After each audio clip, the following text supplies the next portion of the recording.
수강생 여러분 안녕하세요. 경비지도사 1차 법학개론을 맡게 된 고비안입니다.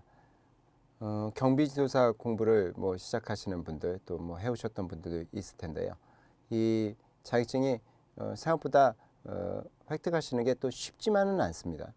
대략적으로 이제 보시는 분들에 비해서 2차까지 다 통과하시려고 하면 꽤 많은 공부를 또 요하는 거라서, 물론 1차에 우리 법학개론 부분 또 민간경비 부분, 이 부분은 이제 잘 넘기셔야 이제 2차를 통과하실 수 있는 자격이 주어진다, 이렇게 볼 수 있는 건데, 이 경비조사 과목 중에 이제 법학개론 부분이 좀 방대하고 좀 어렵게 느껴지시는 분들이 많다 하십니다. 다만 이 과목은 기본적으로 60점만 목표로 해서 보시면 된다라고 말씀드릴 수 있어요. 이게 100점을 다 맞으실 필요가 없고, 특히 2차 과목은 이제 고득점을 하셔야 되지 않습니까? 거기서 이제 2차 과목에서 두 과목, 아마 경비업법이 필수고 그 다음에 이제 다른 선택 과목 하나 하셔서, 여기는 이제 성적으로 끊어서 자격증을 드리는 거라서 거기는 거의 한 두세 개, 그러니까 과목당 한두 개 정도 이렇게 고득점이 필요해서 거기에 힘을 많이 쓰셔야 되고, 우리 이제 법학개론 이 부분은 60점을 목표로 해서 공부하시면 되겠다.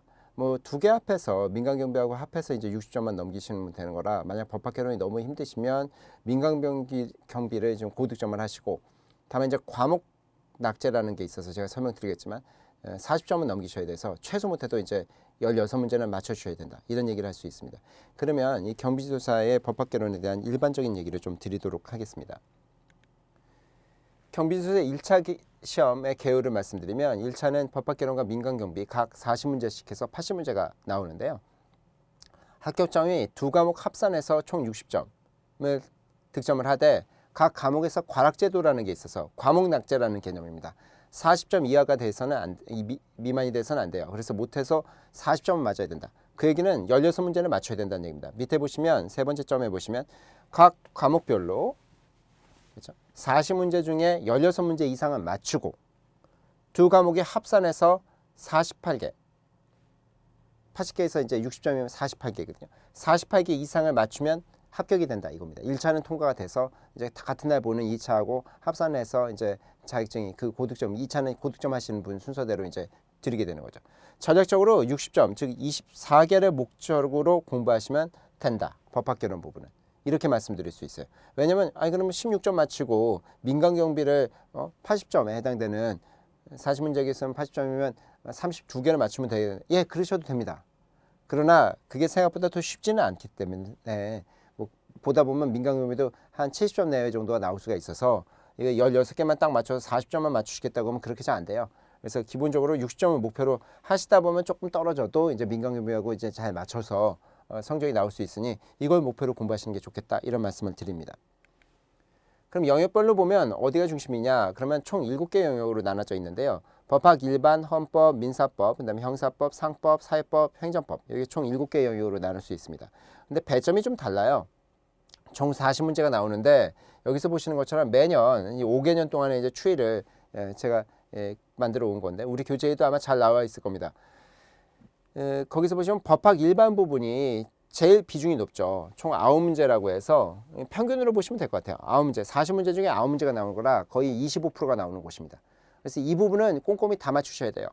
이 부분은 생각보다 다른 부분보다는 쉽다라고 드릴 수 있습니다. 어렵지 않아요, 다른 부분에 비해서. 그렇기 때문에 이 부분을 9문제를 다 맞춘다고 공부하셔야 됩니다. 거의 이런 표현 쓰면 좀 모르겠어요. 이 잡듯이 라는 표현. 그러니까 하나도 빠짐없이 익히셔서 이 부분을 득점을 하셔야 된다.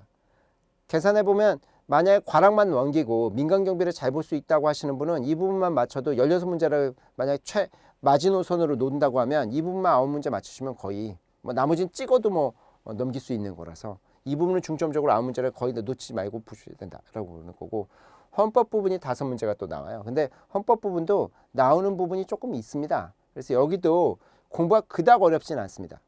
그렇게 많이 어렵진 않아서 이 부분도 5문제 중에 최소한 3문제 정도를 맞출 수 있게끔 공부를 좀 해주시면 좋겠다.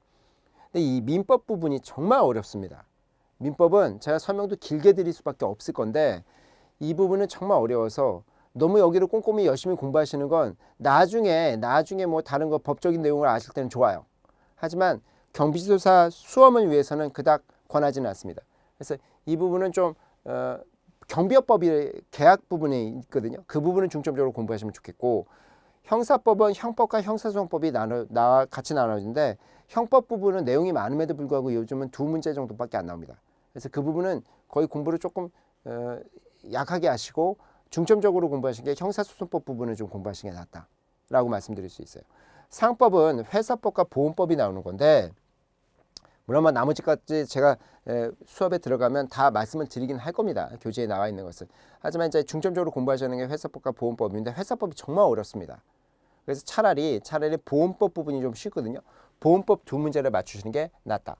그다음에 사회법은 이게 근로기준법이나 노동관계법, 그다음에 이제 사회보장법이 같이 나오는데요. 사회보험법. 여기도 이 근로기준법이나 노동법이 조금 어려워요. 그래서 그 부분을 놓친다 하면 사회보장법 부분은 쉽거든요. 그래서 사회보험법 부분을 놓치지 말고 공부하셔야 된다. 그래서 여기도 2문제. 행정법 부분은 정말 어려운데요. 여기 부분도 나오는 부분이 있습니다. 행정주체나 행정기관이나 뭐 이런 게 있어요. 그다음에 행정행위. 그 부분은 조금만 공부하셔서 여기서 한두 문제 정도만 건진다라고 하면 충분히 24문제 우리가 목표하는 그걸 넘길 수 있다. 아니 그걸 넘어서서 제가 봤을 때는 30문제 내외를 맞출 수 있다. 저랑 이제 이 기본 강의를 들으시고 동시에 문제까지 다 푸시면 제가 봤을 때는 우리 목표점인 60점 24문제 넘어서서 30문제까지도 맞출 수 있다라고 말씀드릴 수 있습니다. 그러니까 수험을 공부하실 때는 일반 공부랑 다르게 강약을 조절하셔서 너무 어려운 데는 살짝 피해가는 게 좋습니다. 여기서는.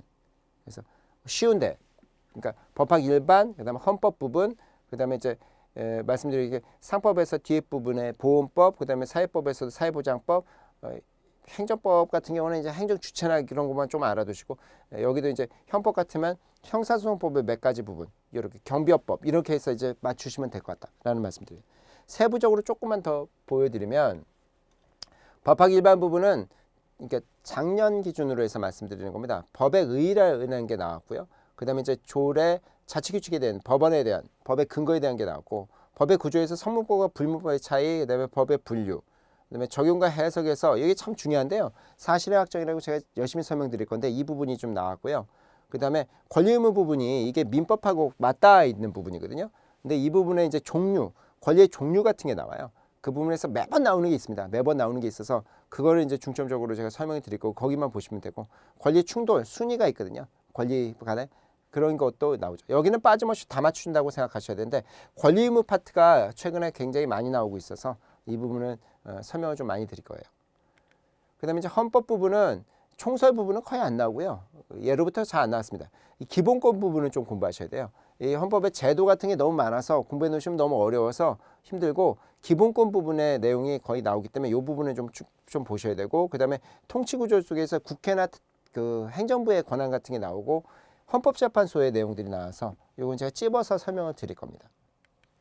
그 다음에 이제 민사법은 위쪽 내용들이 너무 어려워요. 민법 얘기들이 다 말씀드리겠지만, 제가 다 말씀드리겠지만, 여기를 중점적으로 공부하시기보다는 여기 경비 업무에 대한 채무불이행과 불법행위, 특히 경비 계약과의 불법행위 책임 부분, 요 내용을 꼼꼼히 받으셔야 됩니다. 그러면 거의 2문제는 여기서 맞출 수 있다. 민소법 얘기는, 민사소송법 얘기는 거의 나온 적이 없습니다. 그래서 간단히만 설명드릴 것이고, 거기는 열심히 공부하실 필요가 없다. 안 나오는데 왜 공부합니까? 물론 한 문제 나오면 한 문제 넘기시면 되는 거죠. 그다음에 형사법 쪽은 형법 부분이 방대함에도 불구하고 시험에 거의 안 나오기 때문에 제가 설명은 다 드리겠지만, 여기는 좀 소홀히 하신다기보다는 좀 약하게 힘을 좀 빼고 공부하시고, 여기 이제 형소법은 가장 나오는 데가 국선변호인제도하고 공소시효하고 면소, 이거는 거의 매번 나와요. 그래서 매번 나오는 데를 중점적으로 제가 설명드리고 꼭 외우시라고 말씀드릴 겁니다.